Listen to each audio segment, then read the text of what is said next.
A call that changed everything. The emergency room smelled like disinfectant and broken dreams. Jasmine Rivers wiped down the counter for the third time that hour, her mind racing with numbers that refused to add up. $63,000. That was how much her grandmother's kidney treatment would cost over the next 6 months. Jasmine made $11 an hour as a nursing assistant and attended community college classes whenever her schedule allowed. The math was impossible. Her phone buzzed during her break. Unknown caller. Jasmine almost ignored it, but something made her answer. Miss Rivers? The voice was male, crisp, and carried the confidence of someone who had never been told no. My name is Gregory Nash. I represent the Prescott family. We have a proposition that might interest you. I'm not interested in timeshares or credit cards, Jasmine said, ready to hang up. This concerns your grandmother's medical situation. I'm prepared to offer a complete solution to your financial difficulties. Jasmine's heart stopped. How do you know about my grandmother? Meet me at the Windsor Hotel tomorrow at noon. Suite 2204. Come alone, and come prepared to listen. The line went dead before she could respond. The impossible offer. The Windsor Hotel made Jasmine feel like an intruder. Crystal chandeliers hung from vaulted ceilings, and everyone wore clothes that cost more than her monthly rent. She took the elevator to the 22nd floor, her second-hand blazer suddenly feeling threadbare. Gregory Nash answered on the first knock. He was in his 50s, silver-haired, wearing a suit that probably had its own insurance policy. Miss Rivers. Thank you for coming. Please sit. The suite was larger than her entire apartment. Floor-to-ceiling windows overlooked the city, leather furniture arranged with geometric precision. Jasmine perched on the edge of a chair, her backpack clutched in her lap. I'll be direct, Gregory said, opening a leather folder. My client is Daniel Prescott. Perhaps you've heard of him? Jasmine had seen the name on buildings and in newspapers. Tech genius. Youngest self-made billionaire in the state. Then the accident 6 months ago that left him paralyzed. I know who he is, she said carefully. Daniel requires a wife. His grandfather's will stipulates that he must be married by his 32nd birthday to inherit full control of the family estate. That's in 7 weeks. Jasmine blinked. That's medieval. The Prescott family has old-fashioned values. Unfortunately, Daniel's condition makes traditional courtship challenging. We need someone practical.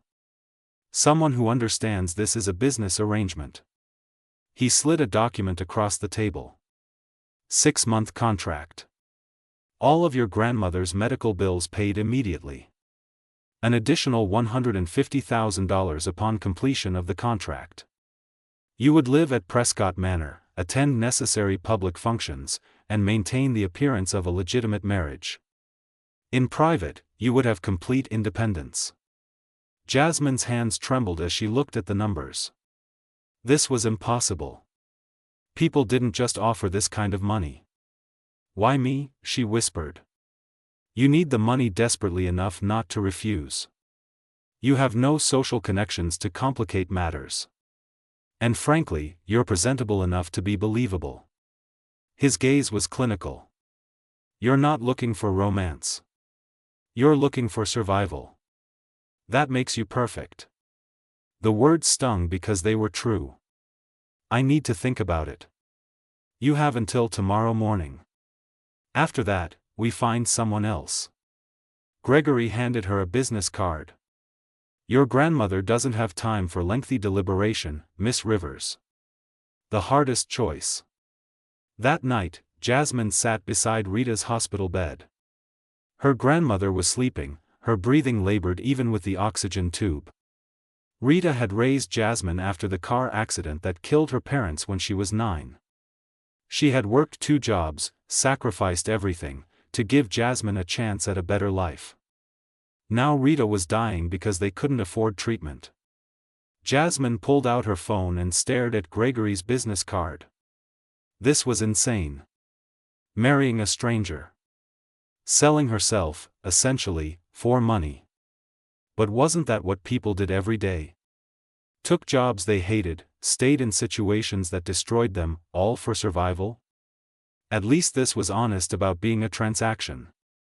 She dialed before she could change her mind. Gregory Nash. It's Jasmine Rivers. I'll do it. I'll marry him. 3 seconds of silence. Then his smooth voice returned.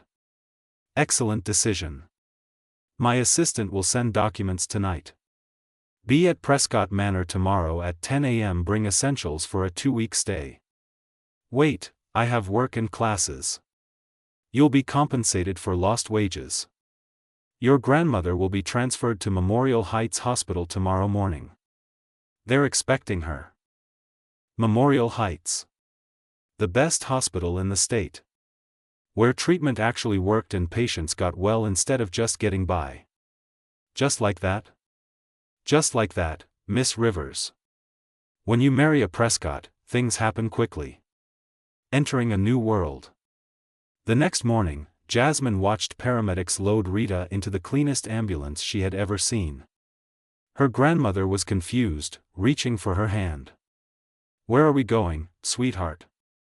Somewhere better, Grandma. Somewhere you'll get the care you deserve. Rita's tired eyes filled with tears. What did you do, Jasmine? What I had to.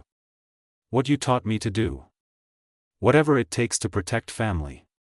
The ambulance drove away, and Jasmine climbed into the black car Gregory had sent. The drive took 40 minutes, leaving the city behind for rolling hills and private estates. Prescott Manor sat behind iron gates at the end of a tree-lined drive. The house was massive, all stone and glass and old money elegance. Monica Hayes met her at the door. She was in her 50s, dressed in expensive casual clothes, with the bearing of someone who ran kingdoms disguised as households. Miss Rivers. Welcome to Prescott Manor. Mr. Prescott is expecting you in the garden room. The interior was exactly what Jasmine expected. High ceilings, art that probably cost more than most houses, furniture that whispered wealth. Monica led her through hallways to a glass-enclosed room filled with plants and natural light. And there he was. Daniel Prescott sat in a wheelchair by the windows, backlit by morning sun. Dark hair, sharp features, and eyes the color of winter storms.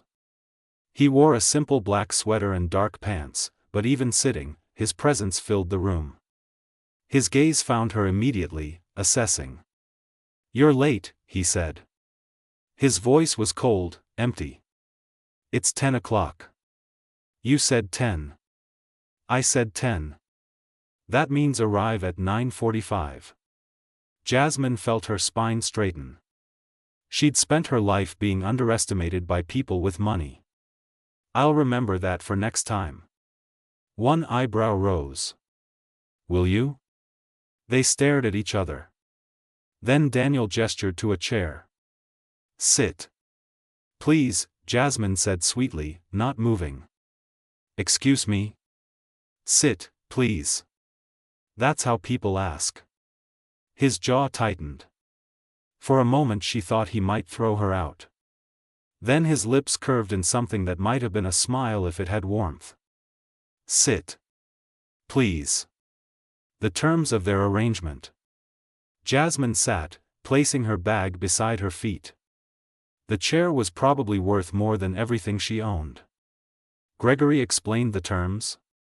Daniel's fingers drummed against his wheelchair. 6 months. Public appearances. Separate living quarters. We pretend to be married, you get your inheritance, I get paid. She met his gaze steadily. That's the deal. And you agreed because you need the money. Yes. I'm not going to pretend otherwise. Something flickered in his expression. At least you're honest. Most people would dress it up with excuses. I don't believe in excuses. I believe in doing what needs to be done. Daniel wheeled closer, studying her face. This is purely business. Nothing personal. You'll attend family dinners, charity events, whatever Gregory deems necessary. You'll wear appropriate clothing, which will be provided. You'll act like a devoted wife standing by her broken husband. The bitterness in those last words was sharp enough to cut. You're not broken, Jasmine said. You're in a wheelchair. There's a difference. Is there? You're breathing, thinking, and being difficult with perfect efficiency. Seems like most of you works fine. For the first time, genuine surprise crossed his face. People clearly didn't talk back to Daniel Prescott. Before he could respond, Monica appeared. Sir, your physical therapy session begins in 10 minutes. Cancel it. Sir, I must insist. I said cancel it. The temperature dropped 20 degrees. Monica's lips pressed thin, but she nodded and left. Daniel turned back to Jasmine. Monica will show you to your rooms. The wedding is in 1 week. Small ceremony, immediate family only. Larger reception next month. Try not to embarrass me. He wheeled toward a different door, leaving Jasmine alone. She exhaled slowly. This was going to be harder than she thought. But $150,000. Her grandmother's life saved. She could survive 6 months with the most infuriating man she'd ever met. She had to be moving into a gilded cage. Monica led Jasmine through endless hallways to the west wing. Her rooms turned out to be an entire suite, bedroom with a massive bed, sitting area with a fireplace, and a bathroom that looked like something from a spa magazine. The walk-in closet was already filled with clothes. These are all for me. Jasmine touched a silk blouse, the fabric impossibly soft. Mr. Nash had them sent over. Your measurements were taken from clothing samples. Monica's tone suggested this was perfectly normal. Jasmine felt her skin crawl.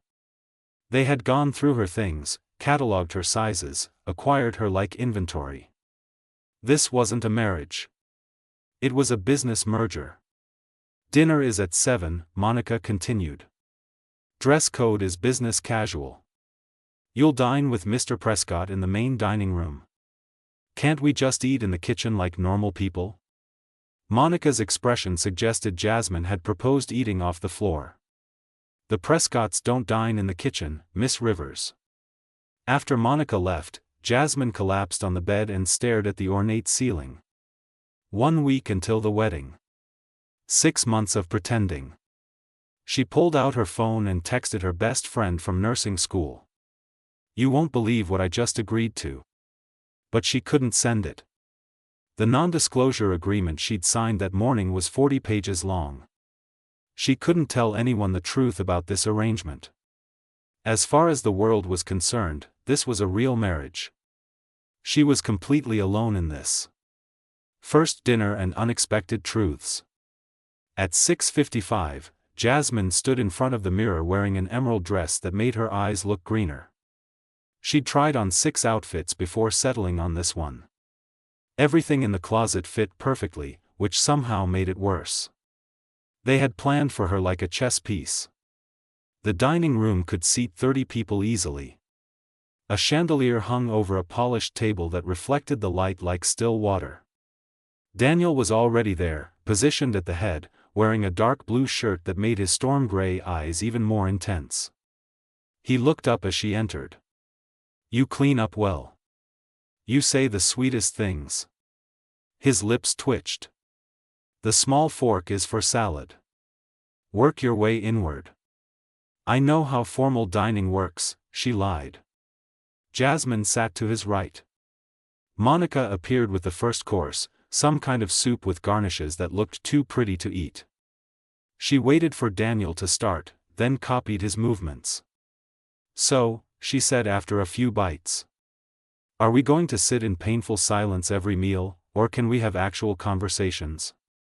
We're not ordinary people. You're not. I'm completely ordinary. Is that why you agreed to marry a stranger for money? The words were observation, not accusation. Jasmine set down her spoon. Yes. That's exactly why. I'm not pretending this is a fairy tale. You needed a bride. I needed money. Simple transaction. And you're comfortable with that? She turned the question back on him. Are you? Daniel was quiet, his fingers turning his water glass in slow circles. I'm not comfortable with anything about this. My grandfather's controlling will. The pitying stares.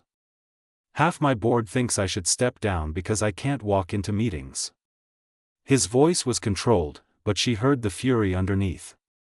So no, I'm not comfortable. But I'm practical. Then we're the same. We're nothing alike, he said sharply. You needed money. I need to prove I'm still capable. You don't have to prove anything to anyone. Don't. His hand hit the table, making silverware jump. Don't tell me what I do or don't have to prove. You've known me for 6 hours. Jasmine bit back her response. He was right. She didn't know what he faced every day, what he'd lost. You're right, she said quietly. I'm sorry. The apology seemed to surprise him. The anger drained from his face, replaced by something more complicated. I'm not good at this, he said after a moment. Being civil. People either pity me or treat me like I'm made of glass. You're irritating, but honest. Irritating is going on my resume. This time his smile was real. Brief, but genuine. It transformed his face completely. Tell me about your grandmother, he said. Unexpected connections. Over the next few days, Jasmine settled into life at Prescott Manor. She visited Rita every afternoon at Memorial Heights, marveling at how much stronger her grandmother looked with proper treatment. The rest of her time was spent preparing for the wedding, meeting with Gregory, signing more documents, and learning how to navigate her new world. Daniel remained distant during the days, focused on his physical therapy and business calls. But dinners became their time. They talked about everything: her childhood, his lonely upbringing in his grandfather's shadow, books they loved, dreams they'd given up on. Why nursing? He asked one evening. Because I wanted to help people. Also because it was the cheapest medical program. She smiled. Practical, remember? You could have walked away from your grandmother. Put her in state care. She's family. You don't abandon family. In my family, people abandon each other constantly. Usually for money or power. His voice was bitter. 3 days before the wedding, Jasmine found Daniel in the therapy room, pushing himself with brutal intensity. His therapist, Dr. Fuller, looked worried. Sir, you need to rest. Your body can't take this. The wedding is in 3 days. I'm going to stand for it. Mr. Prescott, your spinal injury makes that extremely difficult. I don't care what's difficult. I care what's possible. After Dr. Fuller left, Jasmine approached. You're going to hurt yourself. So what? He didn't look at her. Better to hurt trying than give up. Or you could accept help. From who? You? His laugh was harsh. You're here for money. Let's not pretend you care. The words stung. Fine. Push yourself until you collapse. See if I care. She turned to leave, then stopped. For what it's worth, I don't think you need to stand to prove anything. But if it matters to you, then I hope you do it. That night, Daniel didn't come to dinner. Monica brought Jasmine her meal in the library, explaining that Mr. Prescott wasn't feeling well. 30 minutes later, Jasmine was standing outside his suite with a tray. Go away, Monica, his voice called from inside. Not Monica. Silence. Then, come in. Breaking down walls. Daniel's suite was darker than hers, decorated in grays and blacks. He sat by the window in his wheelchair, still in therapy clothes, looking exhausted. "You don't follow orders well," he observed. "Neither do you. That's probably why we argue." She set the tray down. "Monica said you didn't eat." "Not hungry." "Irrelevant. Your body needs fuel." She uncovered the plate. "Eat, or I'll make this very awkward for both of us." One corner of his mouth lifted. Bossy. Practical. To her surprise, he wheeled over and picked up a fork. They sat in silence while he ate. Jasmine pretended to read, but mostly she just watched him. "Why are you still here?" he asked after a while. "Making sure you eat." "You could have left the tray." "Could have." She didn't elaborate. Outside, the sun set in shades of gold and amber. Daniel set down his fork and looked at her directly. "I'm scared," he said quietly. "Of the wedding. Of trying to stand and failing in front of everyone. The doctors say it's impossible, but if I don't try, I'll always wonder." "Then try," Jasmine said simply.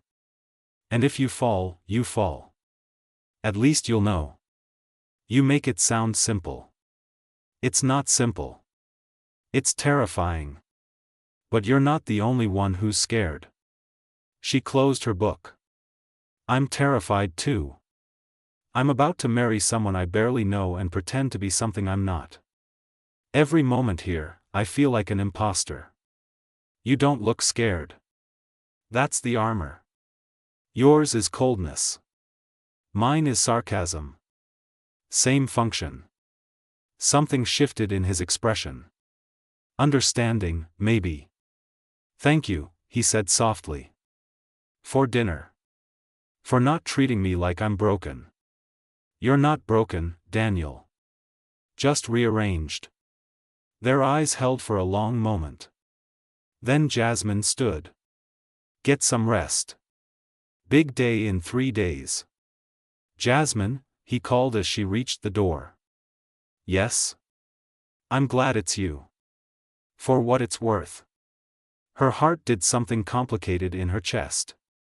"Me too." The wedding day arrives.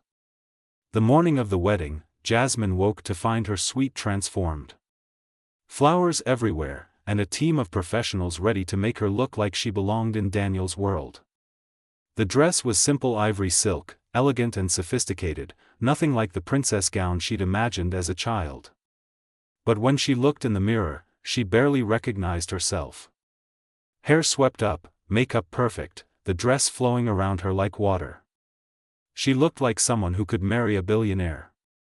"You look beautiful, sweetheart," Rita said through the video call Monica had set up. Her grandmother was watching from her hospital room, tears in her eyes. "I wish you could be here, Grandma. I'm here in spirit. And Jasmine, that young man, he looks at you like you hung the moon. Don't let fear ruin something real." But this wasn't real. It was a contract. A performance. Wasn't it? The ceremony was in the estate gardens. 20 guests, family members Jasmine had met only briefly.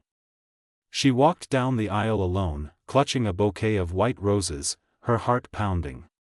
And then she saw him. Daniel was standing. He gripped a specialized walker for support, his legs braced beneath his perfectly tailored suit. His face was pale with effort, jaw tight, but he was upright. Standing. Waiting for her. Their eyes met, and the world fell away. He'd done it. For himself, yes. But also for her. So she wouldn't have to kneel. So they could face each other as equals. When everything changes. The ceremony passed in a blur. Vows that felt hollow when she spoke them. A platinum ring sliding onto Daniel's finger with trembling hands. "I do," Daniel said, his voice steady despite the pain she knew he must be feeling. "You may kiss the bride." They discussed this. A brief, professional kiss. Nothing real.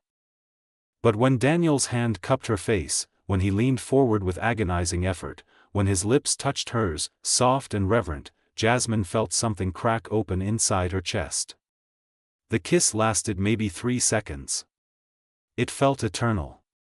When they pulled apart, his eyes searched hers, asking questions neither could voice. Then his legs buckled. Jasmine caught him instinctively, her arms around his waist. They stood there, clinging to each other, somewhere between embrace and rescue. "I've got you," she whispered. "I know," he breathed against her hair. The guests applauded. Dr. Fuller rushed forward with the wheelchair. Daniel sank into it with visible relief but kept hold of her hand. "Thank you," he said quietly, squeezing her fingers. "For what?" "For catching me." The reception was elegant, endless. Jasmine played her role perfectly, smiling until her face hurt, accepting congratulations that felt like lies. But Daniel stayed close, his presence constant. When someone's question became too invasive, his hand would find hers. During their first dance, Daniel remained in his wheelchair while Jasmine knelt beside him, bringing herself to his eye level. They swayed gently to music that seemed written for people in love. "This is nice," she said softly. "Better than I expected." His forehead rested against hers. "You're better than I expected." "Careful. I might think you actually like me." "I might." His voice was rough with emotion. "I really might." Later, after the guests left and the night grew quiet, they sat on the terrace under the stars. "Hell of a day," Jasmine said. "Hell of a day," he agreed. They sat in comfortable silence. Then Daniel spoke, his words careful. "I know this started as a transaction. But somewhere today, it stopped feeling fake." He turned to her. "I don't know what this is between us, but it's real. At least for me." Jasmine's heart raced. This was dangerous territory. She should remind him of the contract, the timeline, the fact that this would end. Instead, she took his hand. "It's real for me too. So what do we do?" "I don't know. Maybe we just see where this goes. One day at a time." "That's terrifying." "Everything worthwhile is." Daniel pulled her close, and she went willingly, resting her head on his shoulder.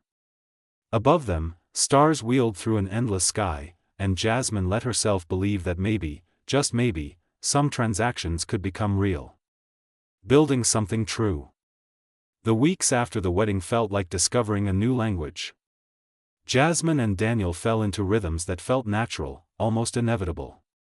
Breakfast together in the sunroom, reading different sections of the newspaper and debating everything from politics to whether pineapple belonged on pizza. "It's a crime against Italian cuisine," Daniel insisted one morning. "It's delicious, and you're being pretentious," Jasmine countered, stealing a strawberry from his plate. "Did you just steal my food?" "Our food. We're married, remember? What's yours is mine." His smile was real now, reaching his eyes. Those moments came more frequently, glimpses of the man beneath the armor. Jasmine continued visiting Rita 3 times a week, and Daniel started coming with her.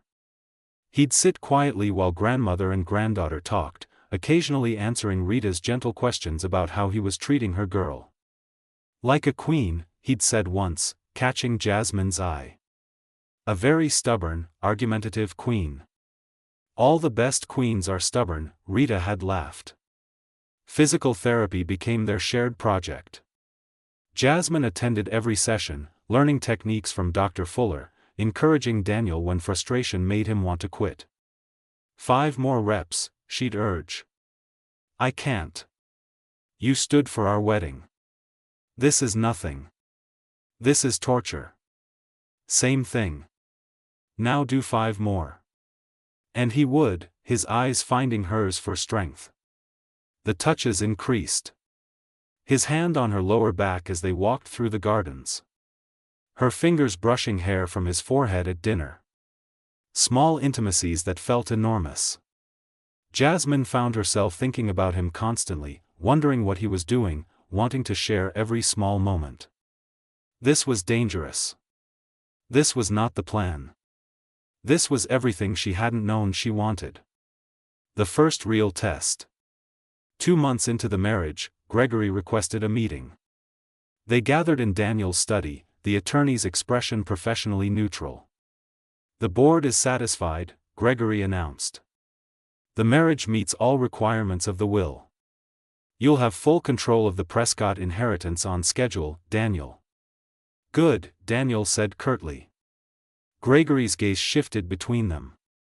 "Of course, the original agreement specified dissolution of the marriage after 6 months. We should begin preparing divorce papers." Divorce. The word landed like a physical blow. Jasmine felt her stomach drop. She'd been so focused on the present that she'd almost forgotten their arrangement had an expiration date. This was always temporary. Always ending. "No," Daniel said firmly. Gregory blinked. "I'm sorry. No divorce papers. The marriage stands." Hope flared in Jasmine's chest, but she forced it down. This could be about appearances, nothing more. "Daniel," Gregory said carefully, "the contract was very specific." "I don't care about the contract." Daniel's voice was steel. "I care about my wife. And unless she wants a divorce, we're staying married." Gregory turned to Jasmine. "Mrs. Prescott?" The name still surprised her. Mrs. Prescott. Not Miss Rivers anymore. Someone new. "I don't want a divorce either," she said quietly.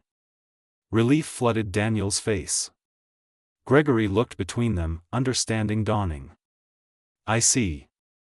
Well, then I'll inform the board that the marriage is permanent." After Gregory left, they sat in silence. "Did you mean it?" Jasmine finally asked. "Every word." Daniel reached for her hands. "I know this started as a transaction. But somewhere along the way, it became the realest thing in my life. I love you, Jasmine. Not as convenience. I love you." Tears burned her eyes. "I love you too. God, I love you so much." He pulled her into his lap, and she wrapped her arms around his neck, holding on like he might disappear. "We're a mess," she laughed through tears. "The worst," he agreed. "A fake marriage that turned real. Want to keep being a mess together? For the rest of my life. When the past returns." Everything felt perfect for exactly 2 weeks. Then Vanessa Montgomery called. Jasmine was studying in the library when her phone rang. Unknown number. "Hello? Jasmine Prescott." The voice was female, cultured, sharp. "This is Vanessa Montgomery. Daniel's ex-girlfriend. We need to talk." Jasmine's blood went cold. She knew the name. Vanessa had dated Daniel before the accident, then left when he needed her most. "What do you want?" "To meet. There are things about your husband you should know." "I'm not interested." "The Hamilton Cafe. Tomorrow at 2. Come alone, or don't come. But you'll regret ignoring me." The line went dead. That night, Jasmine didn't tell Daniel about the call. He was happy, excited about a new business venture. She didn't want to ruin it with ghosts from his past. Besides, she could handle one conversation. The Hamilton Cafe was neutral territory, upscale but not ostentatious. Jasmine arrived 10 minutes early, ordered coffee she didn't drink, and waited. Vanessa swept in exactly at 2. Blonde, beautiful in the way of people who'd never struggled. Designer clothes, perfect makeup, the confidence of someone who'd never been told no. "Thank you for coming," Vanessa said, sliding into the booth. "Let's skip the pleasantries. What do you want?" "Direct." "I like that." Vanessa ordered a latte with elaborate specifications. "I want to warn you about Daniel. You mean the man you abandoned when he needed you most? Is that what he told you? Vanessa's smile was sharp. That I left him? You broke up with him after the accident. I left because Daniel Prescott is a manipulative liar who uses people to get what he wants. Vanessa pulled out her phone, scrolled, turned the screen to face Jasmine. The photo showed Daniel at some gala with a woman in a red dress. His hand was on her waist, intimate, familiar. This was taken 2 weeks before his accident.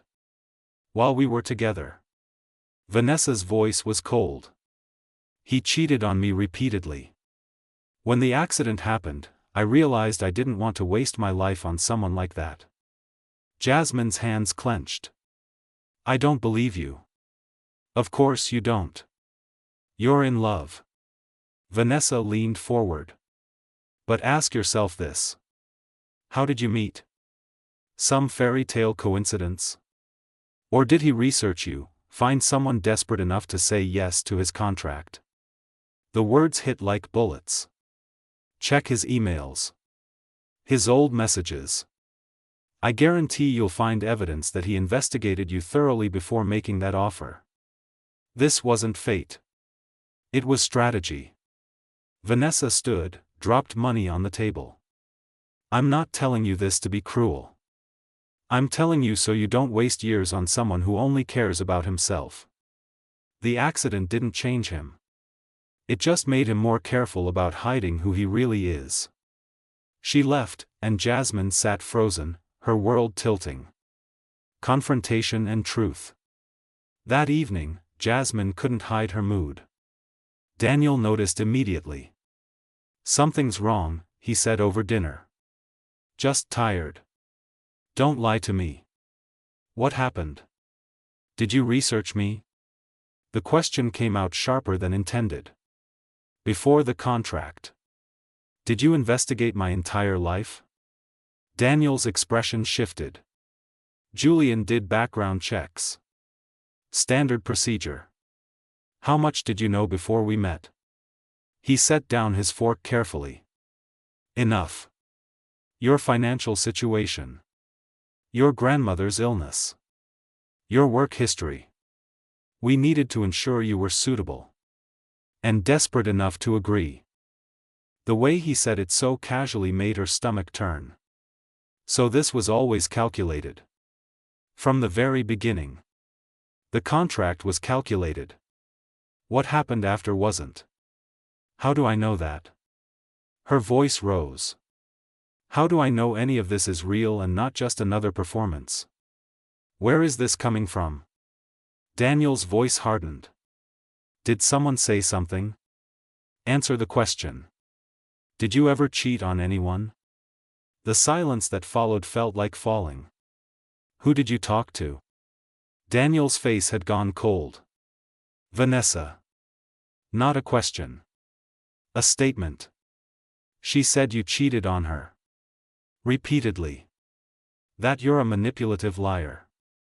And you believed her? Tell me it's not true. I can't. The two words shattered something inside her. Vanessa and I had a complicated relationship. We were together because our families expected it, not because we loved each other. We both had affairs. It was understood. Understood, Jasmine whispered. You cheated, and it was understood. We had an arrangement. I'm so tired of arrangements. Her voice cracked. Everything with you is a contract, a transaction. When does anything become real? This is real. Daniel's voice boomed. What you and I have is real. How do I know? You researched me like a business deal. You bought my cooperation with my grandmother's medical bills. Everything about us started with calculation. Not everything. Not us. There is no us. There's a contract that trapped both of us. She was crying now. I'm completely dependent on you financially. If I leave, what do I have? Nothing. Was that the plan? Make sure I couldn't leave? Stop. Daniel's voice was quiet but firm. You're spiraling. I'm seeing clearly for the first time. She grabbed her purse. I need space. Jasmine, don't. But she left, half expecting him to follow. He didn't. And somehow that hurt even more. Rita's wisdom. Jasmine spent the night at Rita's rehabilitation facility, crying on a cot in her grandmother's room. Want to talk about it? Rita asked in the darkness. So Jasmine told her everything. The contract. Vanessa's accusations. Daniel's admission about his past. The fact that their entire relationship was built on financial desperation. Rita listened without interruption. When Jasmine finished, her grandmother was quiet for a long time. Do you love him? Rita finally asked. That's not the point. It's the entire point, sweetheart. Do you love him? Yes, Jasmine whispered. So much it scares me. And does he love you? I thought so. But how can I trust anything when it all started with lies? Rita reached for her hand. Listen to me carefully. Every relationship starts with people presenting their best selves. Every relationship has moments where you wonder if it's real. The question isn't how it started. The question is what it became. But Grandma, he cheated before. He manipulated me. He had a different relationship before, with different rules. And yes, he researched you. But Jasmine, he didn't have to fall in love with you. He didn't have to stand at your wedding. He didn't have to come visit an old woman in the hospital 3 times a week. Those things aren't in any contract. Jasmine wiped her eyes. What if I'm making a mistake? Then you'll survive it. You've survived everything else. Rita squeezed her hand. But I think you'd regret walking away from real love because you're scared of getting hurt. Being afraid is normal. Letting fear win, that's the real tragedy. Choosing love. The next morning, Jasmine returned to Prescott Manor. Daniel was in the garden, staring at the roses without really seeing them. He looked exhausted, like he hadn't slept. I'm sorry, they both said simultaneously. Despite everything, Jasmine almost smiled. I'm sorry I ran. I'm sorry I believed the worst without giving you a chance to explain. I'm sorry my past gave you reason to doubt. Daniel wheeled closer. Jasmine, I can't change who I was before the accident.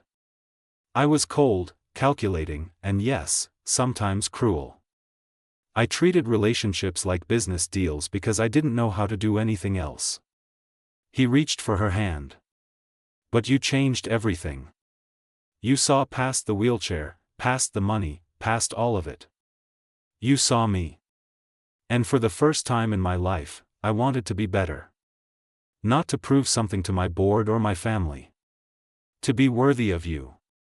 Tears streamed down her face. I love you. Even when I'm scared, even when I don't know if I can trust this, I love you. Then trust this. He pulled her down to his level, cupping her face in both hands. I love you more than I thought I was capable of loving anyone. You're not a transaction. You're not convenient. You're everything I didn't know I needed. Promise me something, Jasmine whispered. No more secrets. No more calculations. Just us. Real and messy and honest. I promise. Just us. He kissed her then, gentle and reverent and completely real. When they pulled apart, Jasmine rested her forehead against his. What do we do now? We keep choosing each other. Every day. Every moment. We keep choosing love. Even when it's hard? Especially when it's hard. 6 months later. Rita's transplant was successful. She moved into a guest house on the Prescott estate, close enough to family but with her independence intact. Jasmine finished her nursing degree with honors, already planning to work at the free clinic Daniel was funding downtown. They renewed their vows on their 6-month anniversary, a small ceremony in the same garden where they'd first married. But this time, every word was true. Every promise was real. I, Daniel Prescott, take you, Jasmine Rivers Prescott, to be my wife. Not because of a contract or an inheritance. Because you're the best thing that ever happened to me. I, Jasmine, take you, Daniel, to be my husband. Not because I needed saving. Because you showed me that love is worth the risk. As they kissed, surrounded by family and friends who'd watched their impossible love story unfold, Jasmine thought about that desperate girl who'd answered a phone call 6 months ago. She'd thought she was selling herself for money. Instead, she'd found something priceless. Real love. Messy and complicated and absolutely worth fighting for. What are you thinking? Daniel asked later, as they slow danced under the stars. That I'd do it all again. Every scary moment. Every doubt. All of it. Why? Because it led me to you. To us. To this. He pulled her closer. Best transaction I ever made. Best mistake I ever agreed to. They laughed together, two people who'd started as strangers in a business deal and became partners in something far more valuable. Not a fairy tale ending, but something better. A real beginning. Together.